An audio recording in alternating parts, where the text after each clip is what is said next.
तो दोस्तों ये हैं आपके सिविल इंजीनियरिंग के जो नोट्स हैं जो मैं बता रहा था आपको पिक्टोग्राफिक फॉर्म में जो आपका ड्राफ्टमैन से है आपका पेपर होने वाला है 2026 में उसके लिए ये नोट्स हैं। और ये पिक्टोग्राफिक फॉर्म में आपके नोट्स रहेंगे, जैसे कि ये साथ में क्वेश्चन होगा, उसके साथ में एक पिक्चर होगी ताकि आप उसको कनेक्ट कर सको क्वेश्चन को कि ये क्वेश्चन क्या है। आमतौर पे क्या होता है, जो क्वेश्चन होते हैं वो सिंगल क्वेश्चन, मान लिया इसी क्वेश्चन को इस पिक्चर के वगैरह पढ़ के देखिए तो ये क्वेश्चन आपको लगेगा समझ में नहीं आएगा, और समझ में आ जाएगा तो याद नहीं रहेगा। पिक्चर से क्या होता है, आप उस चीज़ को उस चीज़ से कनेक्ट कर सकते हो और आपके दिमाग में एक पिक्टोग्राफिक मेमोरी क्रिएट हो जाती है क्वेश्चन के संबंध में। तो आपको ज़्यादा देर तक वो क्वेश्चन याद रहता है।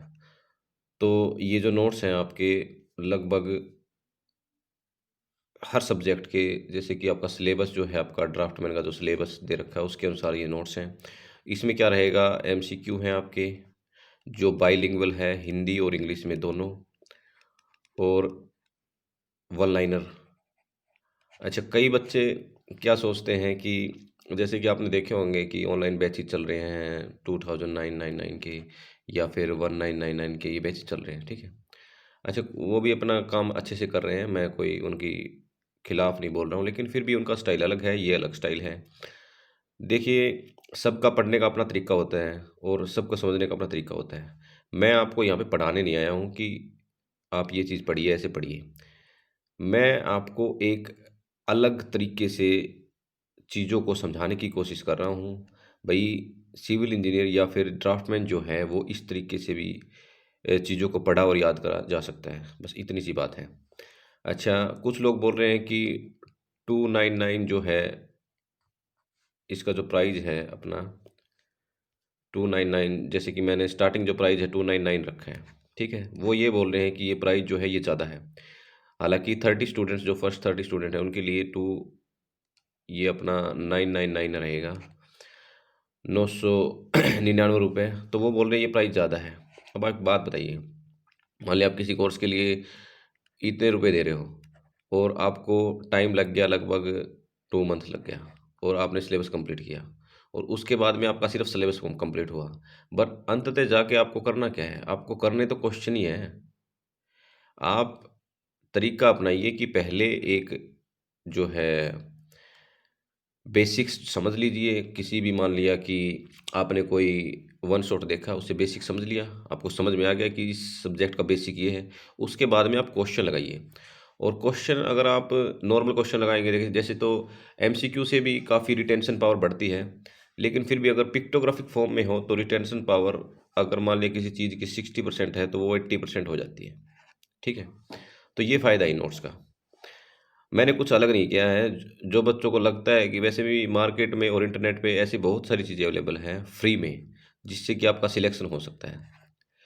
सी ज़रूरी नहीं है आपको ये नोट खरीदने पड़े, लेकिन प्रॉब्लम ये है, मान लिया कि आपको जो चीज़, लगभग ये समझ लीजिए कि इसमें आप एक दिन में कर सकते हैं वही चीज़ उस नोट्स, जो अवेलेबल जो मटेरियल है फ्री का, हो सकता है 5 दिन लग जाए उस चीज़ में। तो ये बात है, और कोई बात नहीं है। तो ये प्रॉब्लम फेस करनी पड़ती है अपन को। और मैं जब तैयारी करता था तो मुझे भी ये प्रॉब्लम फेस करनी पड़ी थी। तो मैं सोचता था क्योंकि ऐसा सोर्स हो कि मुझे ज़्यादा थ्योरी में माथापच्ची ना करनी पड़े, और जो क्वेश्चन है उसी में मतलब मैं अपना सारा फोकस कर सकूं। अच्छा, इन इस टाइप के क्वेश्चन से क्या होता है भाई, हम ऐसा करने से क्या हो जाएगा, पिक्टोग्राफिक फॉर्म में देखने से? पिक्टोग्राफिक फॉर्म में देखने से आपको बार बार पीछे नहीं जाना पड़ेगा थ्योरी पढ़ने के लिए, आप यहीं से क्वेश्चन समझ जाओगे भी हाँ ये क्वेश्चन ऐसे है। अच्छा, दोनों हिंदी और इंग्लिश दोनों में है। मान लीजिए ये क्वेश्चन यहाँ से समझ में नहीं आ रहा आपको, क्योंकि ज़्यादातर पॉलिटेक्निक के बच्चे बचपन से हिंदी मीडियम में पढ़े होते हैं और बाद में वो इंग्लिश मीडियम में एकदम चले जाते हैं। फिर उनको कई बार इंग्लिश समझ में नहीं आती है, तो वो यहाँ से कनेक्ट कर सकते हैं उस चीज़ को, क्योंकि इस तरफ हिंदी है, इस तरफ इंग्लिश है। और ये जो है आपके इंग्लिश वाले जो, हिंदी वाले जो बच्चे हैं, आपके जो बच्चे मतलब ड्राफ्टमैन सिविल से आईटीआई कर रखी है, उनके लिए भी बहुत कारगर नोट्स हैं ये, ठीक है। कुछ बच्चे, मैंने कमेंट्स में देखा था, गाली दे रहे थे आपको फ्री में करना चाहिए था, ये करना चाहिए था। लेकिन मैं आपको बता दूं कि आपके सिलेक्शन के लायक मटेरियल फ्री में अवेलेबल है इंटरनेट पे। ऐसी कोई बात नहीं कि जो इंटरनेट पे अवेलेबल मटेरियल है उससे आप सिलेक्शन नहीं ले सकते, उससे भी आप सिलेक्शन ले सकते हो। वो आपकी मर्जी है कि आप क्या करना चाहते हो, ठीक है। मैं आपको कोई फ़ोर्स नहीं कर रहा हूँ नोट्स लेने के लिए।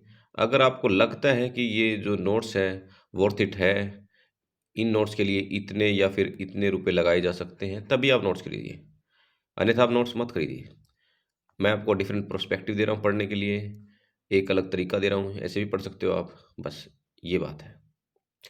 और हमारे चैनल को सब्सक्राइब कर लीजिए। वैसे भी काफ़ी पीडीएफ जो है वो फ्री में मिलेंगी, लेकिन कंप्लीट पीडीएफ का जो सेट है अभी चाहिए ऑन टाइम, तो आपको खरीदना पड़ेगा, और जो प्राइस है वो आपको टेलीग्राम चैनल में बता दिया गया है। तो ये बात है। और प्लीज़ आपसे रिक्वेस्ट है, जो भी कमेंट्स वगैरह में है वो कुछ गलत ना बोलें, क्योंकि मैं भी कभी स्टूडेंट था, आप भी कभी स्टूडेंट हो। अगर मैं काम कर रहा हूँ तो उसके लिए कुछ पैसे डिमांड करना कोई बुरी बात नहीं है। कल आप जॉब करोगे, आज मेहनत कर रहे हो, कल जॉब करोगे, तो अगर आपको सैलरी ना मिले तो आप काम करोगे? बिल्कुल नहीं करोगे।